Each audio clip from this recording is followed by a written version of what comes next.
When I was 16, I remember I was dating a boy my mom didn't like too much. He had his own issues with drug addiction and truancy in school, things like that. I remember her sitting me down at our dining room table when my boyfriend and I were having a problem, and she said, "I don't know why you stay with him. If you're gonna date men, you should date men that can do something for you. You don't have to have sex with these men. A lot of times they just want to take you to dinner or pay your rent or help you. And I'd much rather have you dating someone who could do something for you than one who's not doing anything for you."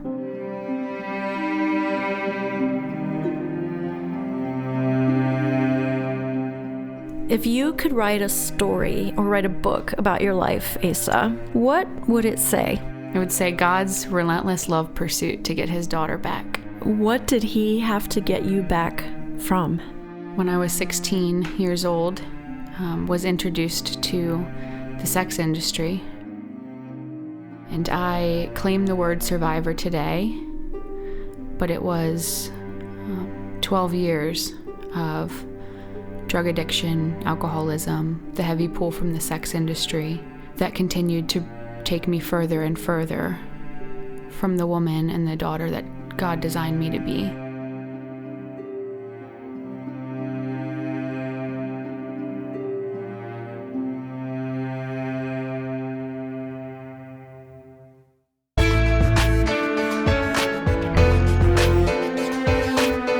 Welcome to the Brand New Me podcast.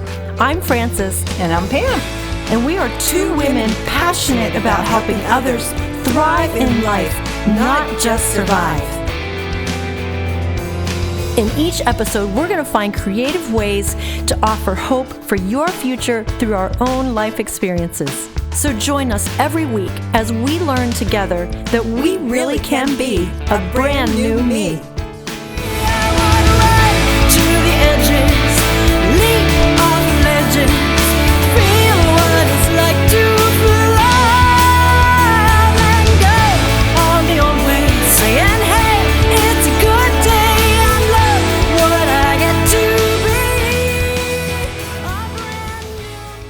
Well, you never know where buying purses is going to lead. I was buying purses a few weeks ago at my church. They were selling them. An organization was there called Peace Promise, and all the proceeds would go to their organization. And they rescue women from sex trafficking right here in Mechanicsburg, Pennsylvania, right near my studio. So we got to talking at the table after I got some new purses. I love getting purses, and if you're a woman, most women do. And she said, "You need to talk to Asa. She's a young woman who's come out of this industry. She now serves on our board, and she's received a lot of healing, and she's ready to tell her story." So we had her come to the studio, and it was, I think it was scary for her to tell her story into a microphone. That can be very, very daunting, but she did a great job, and we divided it into two parts. So today you're going to hear the broken part, but hang in there because there's grace and love coming in the story, and it's another beautiful story of hope.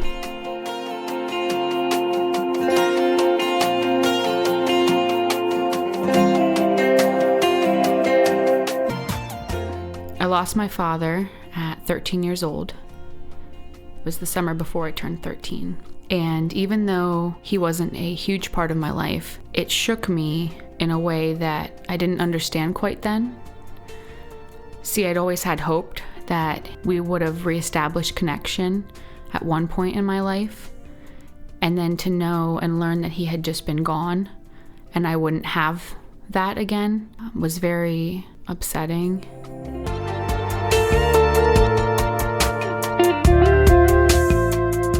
When I was 16, I remember I was dating a boy who my mom didn't like too much. He had his own issues with drug addiction and truancy in school, things like that.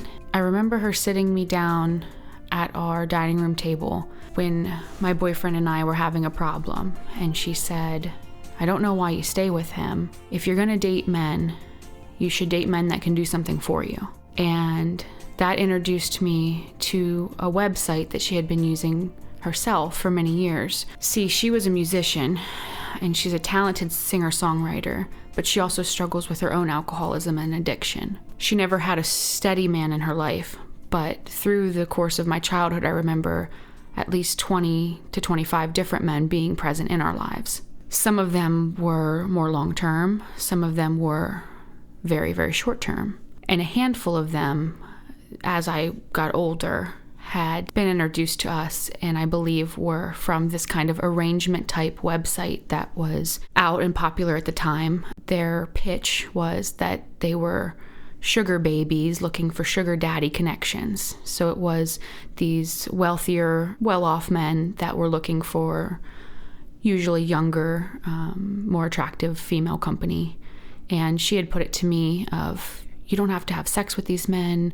A lot of times they just want to take you to dinner or pay your rent or help you. And I'd much rather have you dating someone who could do something for you than one who's not doing anything for you.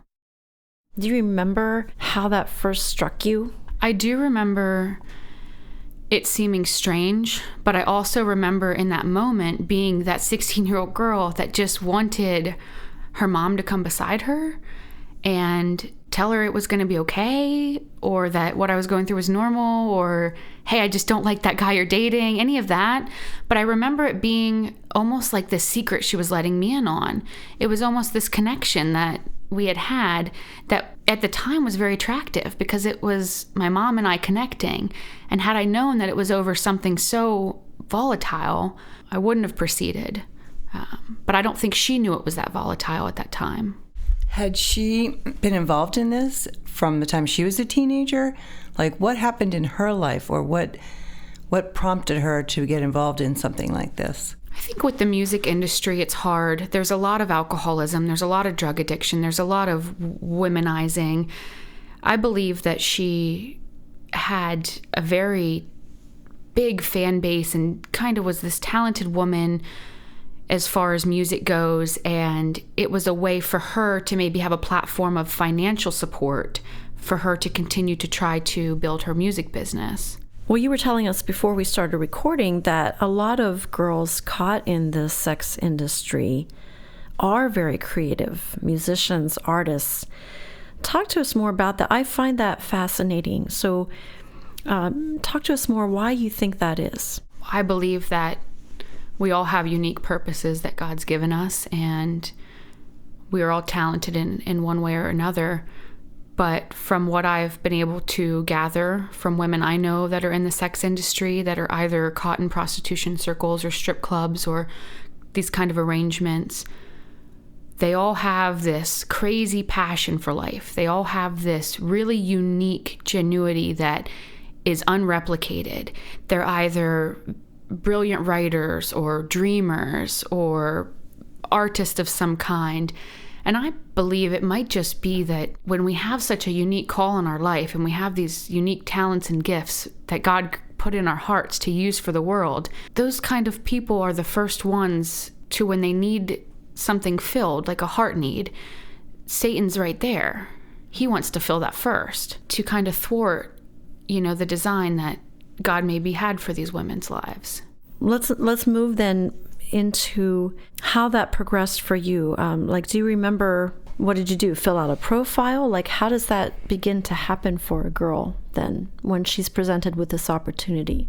I do remember her helping me make a profile and gearing it towards wanting support to get through college. I think that she knew that she maybe couldn't help me get to college. I believe she wanted to see me succeed. I do believe that my mom's heart cry was to see us do better than she had done. In her brokenness, she did not do things the best way she could have. I believe she herself was caught in that industry. And to answer your question, yes, I did sit down with her and make a profile and pick out pictures. And it was very clear to me that she didn't want me maybe to have sex with these men, but that they might be able to support me financially if I would go out with them. And I also remember being a year and a half into it and have met a couple men and have seen a couple men and was absolutely having sex with these men. That's what was expected. And I remember feeling really let down. And I almost can remember thinking, is this not what I'm supposed to be doing? Am I the weak one that I couldn't just go out on a date with them to be paid? So I do remember that. When you were feeling that way, did you try to have a conversation with your mom about that? Or was it just too hard to bring up? Were you afraid you were going to disappoint her? Or like you said, maybe I was too weak? Well, truthfully, I think a little backstory too here is needed because I wasn't living with my mom at this point. She and my sister and her second husband, I believe, moved to Louisiana. And I had stayed in Florida at the house that she had been renting. And so truthfully, our relationship hadn't been the strongest. It's never been the strongest. But at this point, we were pretty distant. It was just one of these things that she had maybe done for a little bit, I had been introduced to, and then we never really got an opportunity to talk about it again because of her alcoholism and her addiction that took her pretty far away from being a mother in general. I do remember a time even before then, fairly early before she left, maybe a few months to a year before she had left and moved, she sat my sister and I down and had explained to us that we were demi-adults now and should be able to be responsible for our own decisions and actions. And it was almost like, even though I knew she wasn't washing her hands of us, I just felt like she was saying, okay, you're grown up now at 12 and 16. And I really do believe she stopped parenting us when I was about 15 or 16.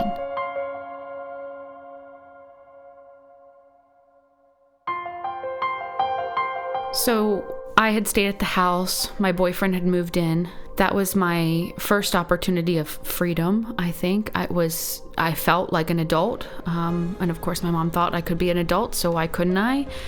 And I was taking myself to school and coming home, and I had 3 dogs at the house and was trying my best maybe to keep things clean, but I was a reckless teenager, and the house ended up getting pretty destroyed. Just with wear and tear and not being able to afford things to, keep up what a house needs. I don't remember exactly how, but we ended up losing that house. I believe that the rent was too high. Maybe the business endeavor that her and her husband had gone out to do with some equestrian work, some farm stable work and things like that hadn't panned out as well. Their relationship was probably on the rocks. And they ended up losing the house, and that was maybe 2 years in. So for about 1.5 to 2 years, we lived at the house. And with this boyfriend, it was my first taste of any type of relationship with another man. He had a drug problem. His parents both were alcoholics and drug addicts. And we dabbled in drugs is what we said. We smoked some pot. We would maybe take some alcohol here and there, but we were pretty much just kids. And I remember right before I turned 18, I believe it was, and I was just really done. I felt like if I'd been adult for 2 years, I'm really messing this up. And I just remember feeling like I needed to start over. And I did. I came to Pennsylvania. My maternal grandmother lives here in Pennsylvania. And I think she knew that we were struggling, but not to the degree that we were as a family unit, or lack thereof. And she had invited me up to move in with her to Pennsylvania and said, but you got to get your act together. No more drugs, no more drinking. You come up here and you go to school then, to college. And I did. And I remember feeling invigorated for the move because I really wanted to leave that relationship behind. Like I said, it was a few years of really hanging out at the beach in Florida, drinking, partying, kind of living life without a parent and just feeling very just empty. So I remember coming to Pennsylvania and really motivating myself to do better, to do different. And I had even attempted to stop using drugs and alcohol. I thought maybe I would get into school, which eventually I did. I didn't do well the first year. I actually failed out my first year of nursing school. But I really tried in my own strength to just kind of muster up whatever bit of experience I had up to that point and just kind of push forward to something new. And it didn't last long. I got in trouble. I got pulled over with drugs in my car at one point and ended up just really being ready for another change. I had moved to Michigan, then back to Pennsylvania. I just kept trying to escape myself. And it doesn't matter where you go, you're always there. What made you want to be a nurse in the midst of all this? It's funny because years later I learned, I never knew why I wanted to be a nurse. When I was really little, I wanted to be a dentist. It developed into wanting to be a nurse. And I believe that if you look at the population of nurses, most of them come from backgrounds of caring for people. Most of them have alcoholism, drug addiction, brokenness, heavy brokenness in their families. It is kind of a caretaker's pull to want to continue to care for people when you've kind of always cared for people. And that's how I felt. I always cared for my mom. I cared for my sister. I was a lot of times the mom unit pulling things together, or asking my sister, did you do your homework? Or if my mom wasn't there when we got home because she was at the bar, getting things ready for the evening and the next day. So nursing as a whole, I think is genetic in me. But when I was looking for a profession, I knew healthcare. I would like to do something in the healthcare field just because it was interesting. And a guidance counselor had told me, I said, do you think I'm smart enough to go to medical school? She said, I think you're smart enough to do anything you put your mind to. And so I thought about maybe going to be a doctor. But then there was someone else that said to me, I believe she was a nurse, she said, doctors fix people. They'll do their best to fix people up. She said, but nurses help you live with what you already have. And that was a very profound statement in my life because I remember being like, I can do that. I can help people live with what they've already been diagnosed with. I would like to care for people in the situation that they're in. So that was really profound in my life. And I had tried to go to nursing school when I moved back to Pennsylvania. I was about 22 years old and had made it through all of my prerequisites. It wasn't easy because at that time I was still in the sex industry. Now, it had evolved. When I'd started in the sex industry, it was me being 15, 16, 17 years old, talking to men on the internet, sending pictures. They would request certain stories or phone conversations or webcam pictures, things like that. And it had evolved now to, a few years in, and it wasn't all the time. I wasn't all the time on this website. It kind of got to the point where I would need some money, feel pretty broken, feel lousy where I was at, and then sign back on and reinitiate my profile and kind of get that leg up that I was kind of taught that was there for, if that makes sense. So it wasn't an ongoing thing. However, it had always played that presence for those years between when I started at 16 to about 22. And at this point, I was going to school, was taking prerequisites, and was working only 1 or 2 days a week at the restaurant, waitressing. But I was also on the side driving to both Maryland and New Jersey to see what I called clients at the time, because I had always thought of myself as a high-class call girl who was a college student. The realism is it was prostitution and exploitation. And I'm comfortable saying that today, but that's a new knowledge for me. So I remember traveling back and forth to these men's houses and pretty much being at their beck and call for an evening or a weekend. And I would be driving home in a brand new Volkswagen and $10,000, $12,000 in the bank and drugs in my pocket and going to start the next week at school. And I thought that it was acceptable because I needed money for college and nobody was going to give it to me. And I felt a little entitled. And that's not uncommon for women caught in the sex industry, because what I believe Satan does is he spins this oppression that's on these women and makes it seem like it's control. I believe I was in control of these men. I look back and I thought I had these men in the bag. I was using them. I was driving to your house and you wanted something I had, and I could ask you for whatever I wanted to get it. And what did I have to lose? Just a little bit of sex that I could cover up that pain with couple drugs, a couple evenings of alcohol, and I wouldn't remember it. And so I remember starting nursing school and had already tried to cut ties with the one gentleman that I was seeing most long-term, and he really didn't want to end things.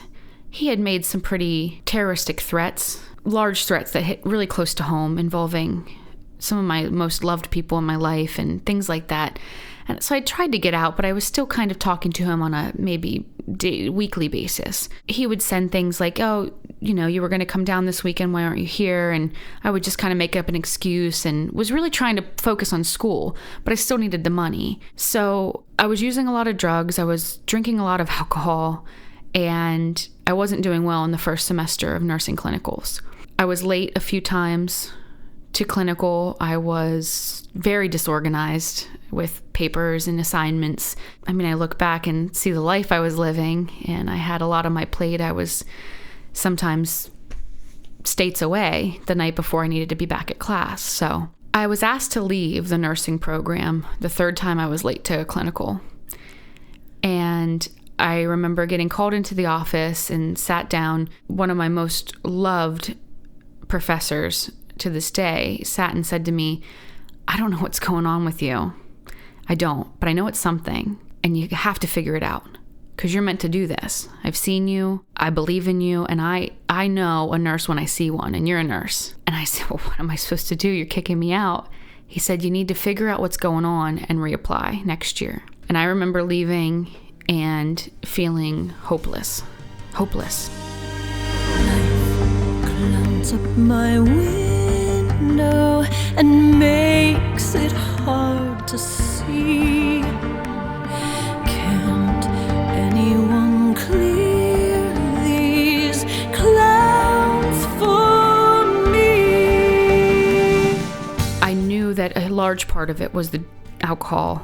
A large part of it was the drug addiction. A large part of it was just not being present in my own life. I didn't have my family around. My sister, who's to this day my very best friend, we have a wonderful connection, and I don't think I'd trade any of my story to not have what I have with her today.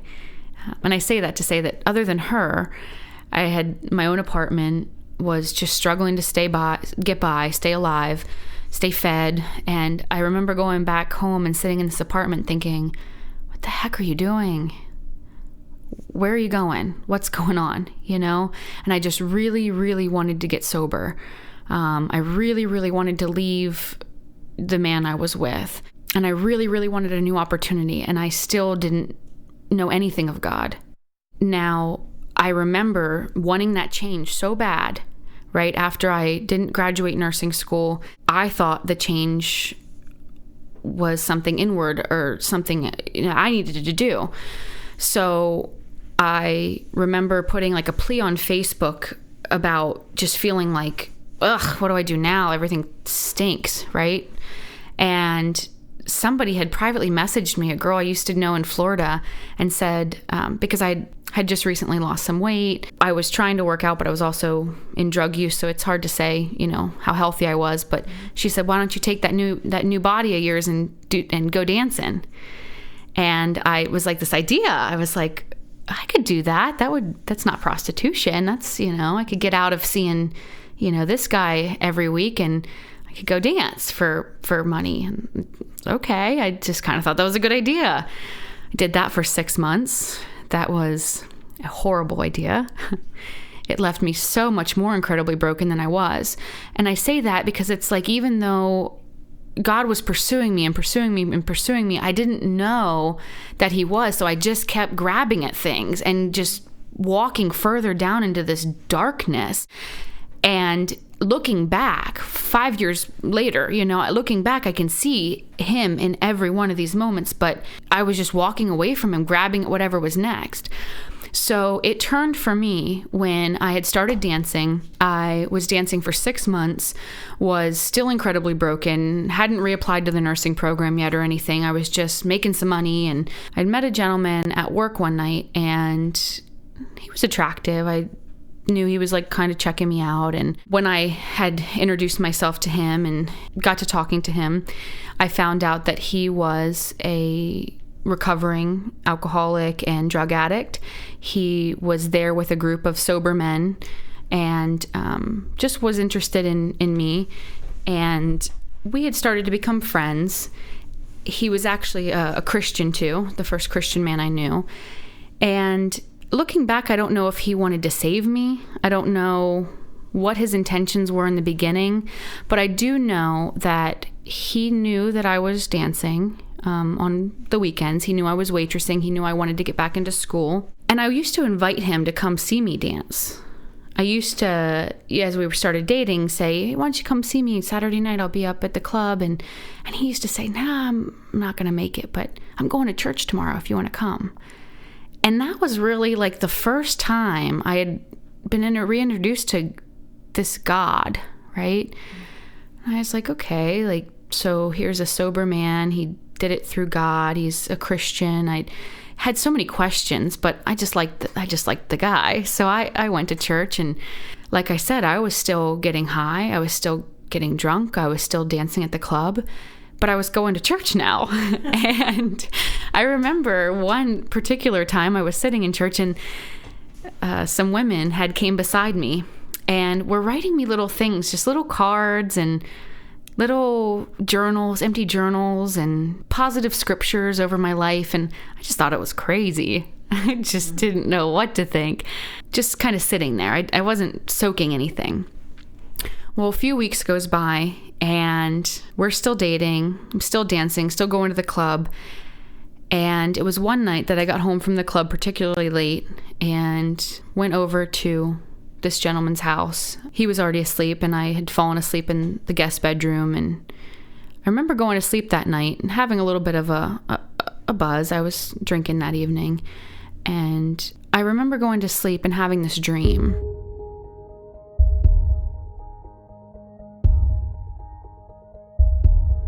And in this dream, I thought it was my father talking to me. And he started saying things positive about me. He was saying, you're so beautiful. I see everything you do.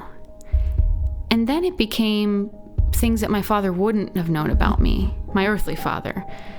It was things like, and I know every hair on your head, and I am protecting you. And in the last part of this dream, I remember seeing this light and this cabin and this moss, and I could draw it if I was an artist. And the last thing I remember him saying is, and I'll give you everything you need, but you have to come closer to me. And I woke up. And of course, my thought was, you probably shouldn't drink anymore. So through that dream, that's when the relationship really started budding with this gentleman that I'm talking about. My idea of maybe who God is, because I woke up thinking, well, maybe that was God. I don't know who he is, but maybe, possibly, he's talking to me. It didn't seem like my earthly father because he knew so much more about me than my earthly father ever would have. But I had this hole for my earthly father that could never have been filled. 3 days later, I got a Facebook message from a woman in Mechanicsburg, Pennsylvania, and she had said, oh my gosh, I'm so happy I found you. You're not going to believe this. I was your dad's girlfriend when he passed away, and I have some of your dad's things for you that I'd like to give you. And I ended up meeting up with her, and it was like years of not knowing even, I didn't know where my father was buried. We weren't able to go to his funeral. It was just so many unanswered questions with my earthly father's death. I remember meeting with her for lunch. She gave me a lighter that he used to carry and his ID and a shirt and some of his ashes that she had saved for my sister and I. And I remember getting into my car and putting them beside me. And as soon as I did, that dream just like came back to me. This big image of, I'm giving you what you need. Will you come closer to me? That same resonation that I had had. And I just started to cry. I was just sitting in the front seat of my car just crying. And I said what I could only relate to as my first prayer, my prayer of salvation. I said, God, I don't know anything about you. My life's a mess. I don't know anything about you. But if you are who you say you are, and you want me as much as you say you do, just show me what to do, because I'm lost.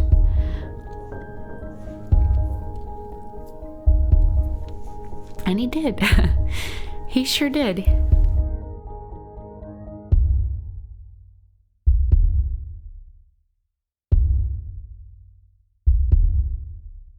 What a story of hope. If you enjoyed that and you know someone who could benefit from it, please share it with someone else. And we will be back next week for you to hear the rest of Asa's story. I love the details of how her life was changed and how God answered that prayer. And hey, I want to let you know that next Tuesday, the first day of spring, March 20th, my Portraits of White winter concert tickets will go on sale. Woohoo! That's a big celebration day for me because that means it's in motion. And you can get 25% off for one day only every single ticket price on the first day of spring. So if you want to attend Portraits of White this year, December 15th at 7 o'clock or the 16th at 3 o'clock, go to portraitsofwhite.com starting next Tuesday, March 20th, and get your first day of spring sale. 25% off every ticket, as many tickets as you want. The special promo code to get that 25% discount is Spring Sale, all caps. Spring Sale, SPRINGSALE. See you next week.